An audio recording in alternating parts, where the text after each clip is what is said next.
Ici, avec notre école, nous sommes dans un apprentissage de méditation en régression ou régression en méditation. Ça nous donne une idée tout de suite qu'on va voyager dans le passé, quelque chose que tu retournes en arrière. Tu retournes. Ce n'est pas le futur, c'est plus maintenant et vers le passé. De ce moment ici où est-ce que nous sommes, et ça peut être le passé comme une heure avant. Ça peut être ce matin, ça peut être hier soir, ça peut être 10 ans avant, 12 ans avant. Ça peut être le temps quand la cliente se voit dans son temps d'école, de jeunesse, dans les garderies, dans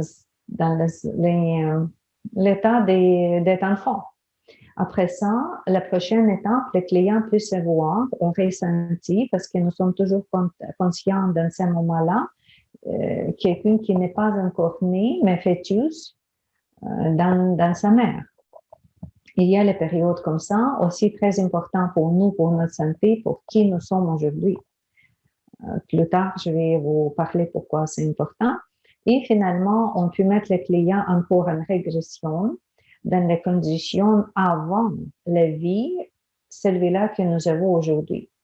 Ça peut être les conditions entre la vie, c'est aussi possible, mais c'est un peu plus compliqué que juste l'autre régression, ou la régression dans une vie passée, vie ancienne. La vie passée, ou quelques vies que déjà passées, que en même temps codées dans la mémoire de conscience, de subconscience, dans le gène, dans la mémoire corporelle. Oui, on peut entrer dans notre méditation de régression jusque-là. Deuxième chose, on nomme méditation. Méditation, c'est pas hypnose. Première chose, c'est vraiment la méditation. C'est le client ou le patient qui vient dans conditions méditatives.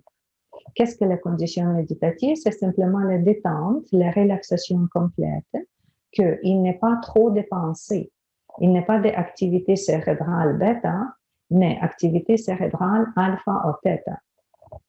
Et le client, les thérapeutes, c'est ça qui apprend, le thérapeute apprend les méthodes, comment calmer le client, comment préparer le patient, parce que s'il y a quelqu'un qui n'a jamais médité, c'est sûr que ça peut être pour lui nouveau, la méditation, et tout de suite déjà la méditation en régression. Ça veut dire que c'est les thérapeutes qui doivent préparer le client, expliquer qu'est-ce que dans la méditation, comment c'est, quelle posture à prendre, comment respirer, qu'est-ce que visualiser et tout ça.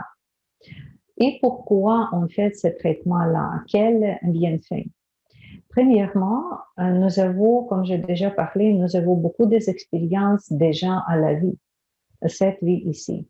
Et chaque expérience, ça peut être les actions, ça peut être les pensées, ça peut être les émotions, ça peut être au niveau des paroles. Si c'est négatif ou si c'est encore positif, parce que méditation et régression peut avoir le but de chercher des bonnes mémoires, pas juste les mauvaises expériences, mais bonnes expériences. Mais il y a beaucoup d'expériences que nous avons dans notre bagage, comme dans le sac à dos en arrière. Mais tu toujours bouges en avant de toi et des fois tu oublies qu'est-ce que dans le sac à dos et ça peut devenir lourd, comme plus et plus de bagages que minimum tu dois retirer, chercher, regarder qu'est-ce qu'il y a là. Si c'est nécessaire, tu continues à utiliser. Si c'est le talent, si c'est bonne chose que tu as déjà appris, placé dans ton bagage. Si c'est la mauvaise chose, comme une mémoire des douleurs, la mémoire des pertes, des chagrins, des culpabilités ou les choses comme ça, c'est sûr que c'est mieux chercher ces choses-là, regarder, je n'ai plus besoin, ok, j'ai fait comme n'importe quel nettoyage. Ici, c'est le nettoyage mental, c'est le nettoyage des mémoires que se passe pendant cette technique que je vous parle. Et c'est tout des bienfaits viennent avec ça. Comme si quelqu'un était longtemps dans une mauvaise relation avec quelqu'un, mais pendant cette visualisation, on comprend pourquoi. Peut-être il y a le problème avant que encore laisser les traces, laisser ce type de blocs, ce type de bagages, l'ordure dans les sacs à dos. Et c'est pour ça encore la vie est difficile. On peut trouver les mauvaises histoires ou la bonne histoire. Comme j'ai déjà parlé, qu'est-ce qui se passe hier, mais aussi qu'est-ce qui se passe quand vous avez 12 ans, 3 ans ou avant. Si je vous pose cette question comme ça, dis-moi, qu'est-ce que tu as à 12 ans?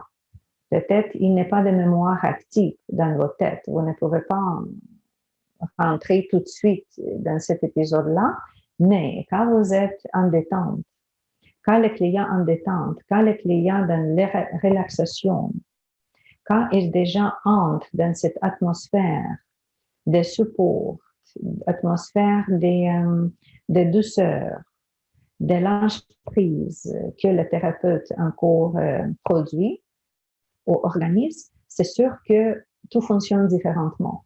Il y a des fois beaucoup d'émotions. Oui, le client peut pleurer, mais c'est correct, c'est temporaire parce qu'il y a toujours, dans chaque phase de notre texte, de notre pratique des méditations, parce que c'est guidé toujours, le thérapeute toujours utilise les textes particuliers comme dans l'hypnothérapie, mais ce n'est pas hypnothérapie, c'est vraiment le méditatif, c'est la méditation.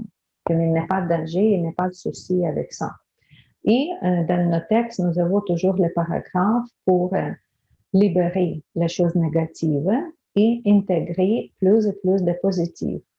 Comme ça, n'importe quelle expérience a le client, n'importe quelle chose qu'il veut, n'est pas vu, s'il est prêt, s'il n'est pas prêt, c'est juste la volonté à faire, c'est juste le moment de détente, mais il y a toujours des résultats. Juste avec cette affirmation positive, avec cette parole mentale de confirmer que j'ai accueilli les bonnes choses, je vais continuer avec ma vie en santé, en prospérité, en joie, juste répéter ces paragraphes-là, il y a toujours de bons résultats.